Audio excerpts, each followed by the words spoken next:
Hello, everybody. Scott Golden here with the Golden Opportunities Coaching YouTube channel. Welcome to those of you who are new. Welcome back to those of you seasoned veterans of what we do around here. This is actually Pro Wrestling Logic, where we discuss a variety of pro wrestling related topics and shows. We got over 2,600, actually 2,700 of these now. This is the AEW review for the 18th of May, 2022. Owen Hart Cup quarterfinal. Samoa Joe defeats Johnny Elite. Johnny Elite, otherwise previously known as John Morrison. John Hennigan, his real name. Decent match beginning. Joe takes control early and hits a body block. Johnny comes back with a couple of kicks and tries to keep Joe off his feet. Doesn't last that long, but a lariat does take Joe out and allows a attempt at a flip dive that doesn't go into good directions before the first commercial. Joe levels Johnny with a boot and a running senton for near fall. There's a couple of chops along the way, Samoan drop, and then comes up.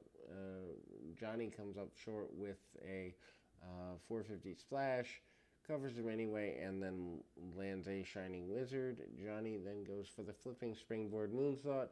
Joe gets his knees up and hits a muscle buster for the win. Good win for Joe. I don't know that Johnny Elite, a.k.a. John Morrison, is the way to go as far as bringing new talent in. He's not bad, but I think most fans may see this as a letdown. Immediately after the match, Sunday J. There we go. Comes in with a pipe, and Lethal runs in, attacking Joe. Satnam Singh follows up, and Lethal hits him with the pipe. Best friends Trent, Chucky T, and Rocky Romero come out with chairs in hand. Joe does not need to be around the best friends. That would be a waste of Joe. Joe will face the winner of Rey Fenix and Kyle O'Reilly in the semifinals. Hardy Brothers are backstage. Jeff, having just been cleared to compete tonight, Young Bucks walked up and sarcastically offered concern before suggesting they take the night off against Adam Cole. Matt then collected the Bucks. Hardy is basically calling them cosplayers and said that if they interfere, they'd get their tails whipped. CM Punk joins commentary for the next match. Hangman Page defeats Takeshita. Match isn't bad. Anyway, they go right at each other early at the bell. Page hits a fallaway slam and a springboard clothesline, and then a dive. Takeshita returns with one of his own. Page cuts him off, hits a springboard, and chops Takeshita very hard. They fight on the apron. Page battles Takeshita in and hits a back suplex on the apron. Moonsault to the outside by Page ahead of the break. And then Page, when they return, Takeshita hits a flying clothesline, and then Blue Thunder Bomb for near fall, following up with a tope to the outside. Trade corner boots, German suplexes before double clothesline leads to a double down. Page hesitates with the buckshot to look at Punk, allowing Takeshita to avoid it, and then hits a forearm last ride powerbomb followed for a near fall. Takeshita then hits running knee and another near fall, follows up with a sitting German. Can't hold the bridge following the attack on the neck.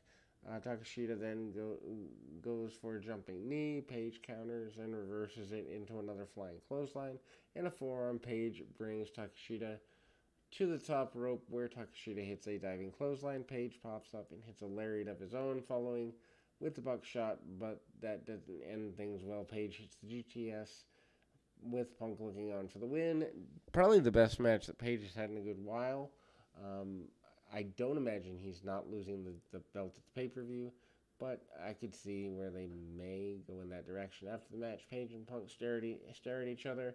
Video promo airs of Fuego del Sol calling out the House of Black. He says it's time to even the odds with the Dark Order. At his back, they'll battle on Rampage. What a waste of time that is. Keith Lee and Swerve Strickland defeating the Workhorsemen, JD Drake and Anthony Henry. Speaking of waste of talent, Anthony Henry and JD Drake both deserve better. Lee lays in the overhand chops on Drake. Swerve then tags in, and then Swerve levels Henry with a kick. Lee then tags in, taking out his opponent with a slingshot crossbody, and then pouncing Henry. Lee and Swerve then hit the Doomsday Senton Splash for a quick win. Post-match, Lee announced that he and Swerve are now in the top 5 ranked tag teams. They also are interrupted by Starks and Hobbs of Team Taz. Starks calls them jabronis and says it's ridiculous. They thought they deserved a title shot. Jurassic Express then comes out alongside Christian Cage. Christian talks about how Starks thought he's ready for a real championship, but Jurassic Express are the best tag team. They challenge both teams to a 3-way for the tag titles at Double or Nothing. Christian offers Jungle Boy versus Swerve versus Ricky Starks for next week. Obviously, Christian is eventually going to turn. Chris Statlander and Red Velvet are backstage. Velvet said they weren't friends anymore, and she's trying to win the tournament. Statlander said, "This is strictly business." Jade Cargill and Kiera Hogan walked up, saying Jade is a real leader, unlike Statlander. MJF gives Wardlow 10 lashes. MJF insults the Houston crowd before sending for Wardlow. Wardlow completely no-souls even the beginning of the lashes, and then MJF screams, "I hate you, I know it hurts." Wardlow just stood there. Wardlow has visible welts on his body. Heck of a way to get the angle over. Spears takes a shot at whipping the 8th and landing 9th lashes. On the 9th, he gets in MJF's face. MJF takes it back. 10th, but opts to low blow him and whip him more and choke him, and Spears restrains the cuffed Wardlow. MJF sticks Wardlow with Dynamite Diamond Ring, and Spears hits him with the C4. Roppongi Vice backstage. Trent said that they were back together full time. Romero wants tag titles, ROH, IWGP, and New Japan, AEW. Trent challenged FDR to a match. What a waste of FDR. Anyway, Owen Hart, tournament qualifier, Kyle O'Reilly defeats Rey Fenix with Alex Abrahantes. Better match than I would have expected it to be, if we're completely honest. Back and forth from the start, neither man establishing any sort of real advantage. Kick sends O'Reilly to the floor, allowing Fenix to take him out with a dive.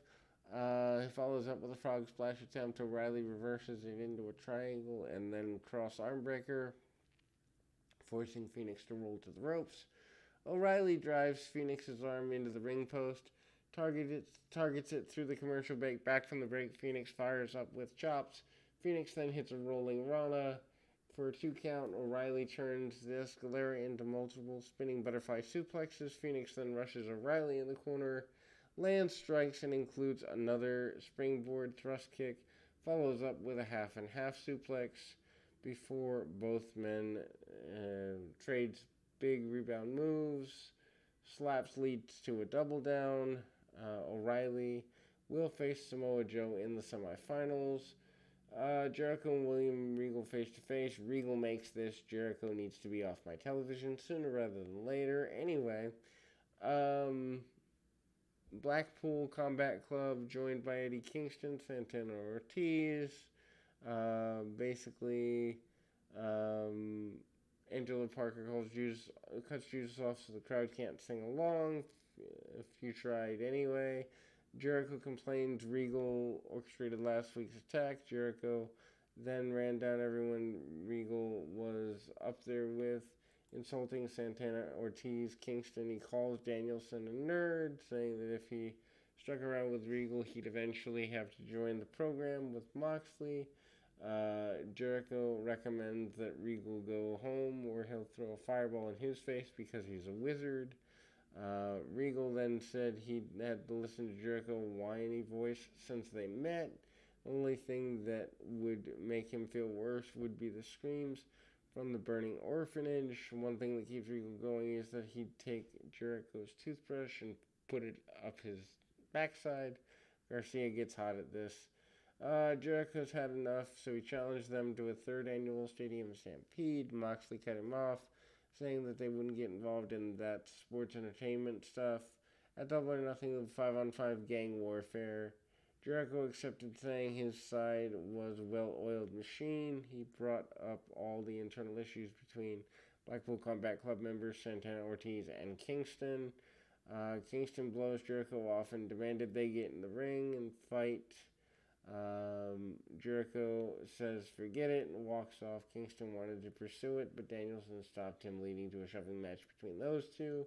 What a waste of time of a guy like Bryan Danielson, Moxley, and Kingston, all of whom are more over than anything in the Jericho trash. Anyhow, Dante Martin and Matt Sydal are backstage. Sydal said Regal side was focused too much on the fight, so they'd give them a match on Rampage.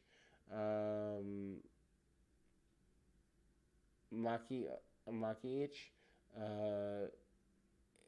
basically comes back for the Britt Baker deal.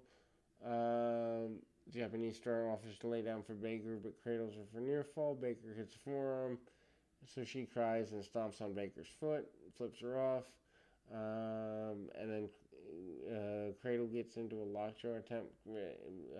Baker comes back with a lockjaw attempt. Baker then hits a sling blade for 2 ahead of the commercial break. Back from the commercial, Maki Itoich starts a comeback. Suplex, Baker drives her into the corner and produces a glove. Itoich fires back and hits a headbutt and a tornado DDT for near fall. Baker then comes back with a thrust kick, flipped her off on the camera, and then applies the lockjaw for the tap-out victory. After the match, Toni Storm, who will be Baker's semi-final opponent, is up on the ramp. In the ring, Tony Schiavone announced next week would be the 3-year anniversary of AEW.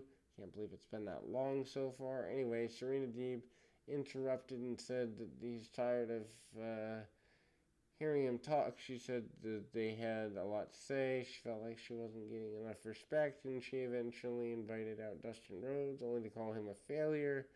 Deeb talked about how all the stuff she went through in WWE, getting breast implants and shaving her head. She demands answers from Dustin why he doesn't think she can beat Thunder Rosa, and Deeb then slaps him. Rosa runs out and gets in Deeb's face, but Deeb's able to strike her with the belt and escape. This is just awkward and didn't necessarily need to be here. Owen Hart, semifinals, Adam Cole defeats Jeff Hardy, at least the right guy won. Time cuts, they get 6 minutes or so. Cole attacks Hardy during the entrance. Jeff returns, dive off the apron. Cole cuts Jeff off again, sends him into the steps. Head of the commercial, Jeff hits a kick of the heels into the head, enziguri from Jeff. Jeff comes back with a forward suplex for near fall. Jeff then goes for the Whisper in the Wind. Cole counters it with a super kick for near fall. Cole then drops knee pad and looks to lower the boom, but Jeff hits a Twist of Fate and a neck breaker, climbs the ropes and goes for the Swanton Bomb. Cole avoids it and lowers the boom. After the match, Young Bucks run down and acted like they were going to superkick Jeff, but Cole takes the Hardys out with clotheslines. They hit the BTE trigger. Sting and Darby Allin run out. Clean house. Red Dragon comes out and then takes out Darby with the high-low. Sting fights off Cole and Red Dragon, but is taken out with super kicks before O'Reilly Pillmanizes Sting's ankle and drives a knee drop through the chair. Cole will face the winner of O'Reilly and Samoa Joe in the semifinals. Overall, not a bad show. There's good stuff, bad stuff, all point in between, but at least AEW is better than most WWE stuff most weeks, and we'll be back with more right after this.